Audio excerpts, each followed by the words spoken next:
Hi aspirants, welcome to daily aspirants world. నేను మీ Harshini. 1 July 2026 most important updates. CGL, UPSC, banking, railway ఎగ్జామ్స్కి ఇవి చాలా ఇంపార్టెంట్ అప్డేట్స్. లాస్ట్లో క్విజ్ కూడా ఉంటుంది. వీడియో మిస్ అవ్వకండి, ఫుల్గా చూడండి. ఈ వీడియోని లైక్ చేసి మీ ఫ్రెండ్స్కి కూడా షేర్ చేయండి. జూన్ 2026లో ఆరోగ్య మంత్రి జేపీ నడ్డా ఢిల్లీలోని విజ్ఞాన్ భవన్లో 16వ కేంద్ర ఆరోగ్య మరియు కుటుంబ సంక్షేమ మండలి సమావేశాన్ని అధ్యక్షత వహించారు.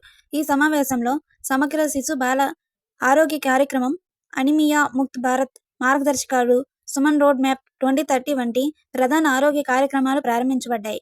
సుమన్ రోడ్ మ్యాప్ 2030 లక్ష్యం 2030 నాటికి తల్లుల మరణాల రేటును 1,70,000 కంటే తక్కువగా తగ్గించడం.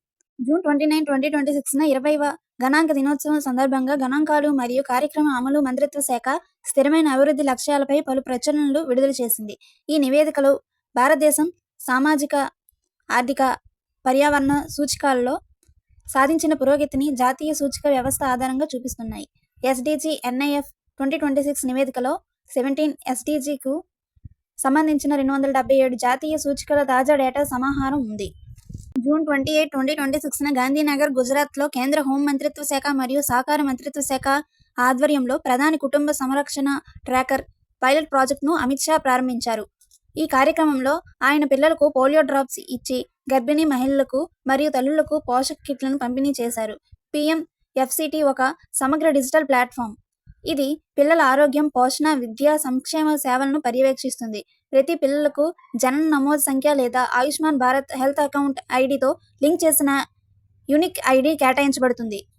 జూన్ 2026లో ప్రధాని నరేంద్ర మోదీ అధ్యక్షతన కేంద్ర మంత్రివర్గం జాతీయ పెట్టుబడి మరియు మౌలిక సదుపాయాల నిధిలో 30,000 కోట్లు అదనపు పెట్టుబడిని ఆమోదించింది. దీంతో ప్రభుత్వం మొత్తం పెట్టుబడి 60,000 కోట్లకు ఎగబాకింది. ఈ నిధులు రవాణా, శక్తి, డిజిటల్ మౌలిక సదుపాయాలు, పట్టణ అభివృద్ధి, ఈ మొబిలిటీ వంటి రంగాల్లో ప్రాజెక్టులకు ఉపయోగించబడతాయి. ఈ పెట్టుబడి భారతదేశ మౌలిక సదుపాయాల వృద్ధిని వేగవంతం చేయడమే లక్ష్యంగా ఉంది. జూన్ 2026లో ప్రధాన విజ్ఞాన సలహాదారు కార్యాలయం, ఓపీఎస్ఏ మరియు data security council of India కలిసి టెక్నాలజీ రెడీనెస్ లెవెల్ క్యాంపస్ ప్లాట్ఫామ్ను ప్రారంభించాయి. ఈ ప్లాట్ఫామ్ భారత పరిశోధన మరియు ఆవిష్కరణ వ్యవస్థకు అనుగుణంగా అంతర్జాతీయ 9 స్థాయి టీఆర్ఎల్ ప్రమాణాలను అనుసరిస్తుంది. ఇది ఏఎన్ఆర్ఎఫ్ మరియు ఆర్డీఐ ఫండ్ వంటి జాతీయ పరిశోధనా ప్రయత్నాలను మద్దతు ఇస్తుంది. జూన్ 2026లో కార్పొరేట్ వ్యవహారాల మంత్రిత్వ శాఖ ఐఐటి మద్రాసుతో కలిసి ఎంఎస్ఎంఈలకు మద్దతుగా కార్పొరేట్ మిత్ర పథకాన్ని ప్రారంభించేందుకు ఎంఓయూపై సంతకం చేసింది. ఈ పథకం ద్వారా నియంత్రణ, పన్నులు, అకౌంటింగ్, ఆర్థిక పరిపాలనలో శిక్షణ పొందిన కార్పొరేట్ మిత్రలు తయారు చేయడం లక్ష్యం. స్వయం ప్లస్ ద్వారా 150 గంటల ఆన్లైన్ శిక్షణతో పాటు 6 నెలల ప్రాక్టికల్ ట్రైనింగ్ ఉంటుంది. Course fee 3,000. శిక్షణ పూర్తి చేసిన వారికి కార్పొరేట్ మిత్ర సర్టిఫికేట్ అందజేయబడుతుంది. జూన్ 2026లో భారత నౌకాదళం అమెరికా హవాయిలో జరిగిన ప్రపంచంలోనే అతిపెద్ద సముద్ర యుద్ధ వ్యాయామం రింపాక్ 2026లో పాల్గొంది. ఈ వ్యాయామం పార్ట్నర్స్ ఇంటిగ్రేటెడ్ అండ్ ప్రిపేర్డ్ అనే థీమ్తో 24 జూన్ నుండి 31 జూలై వరకు జరుగుతోంది.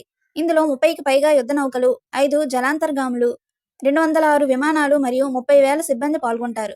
వ్యాయామంలో anti submarine warfare, air defence మరియు టాక్టికల్ మిసైల్ ఆపరేషన్లు నిర్వహించబడతాయి.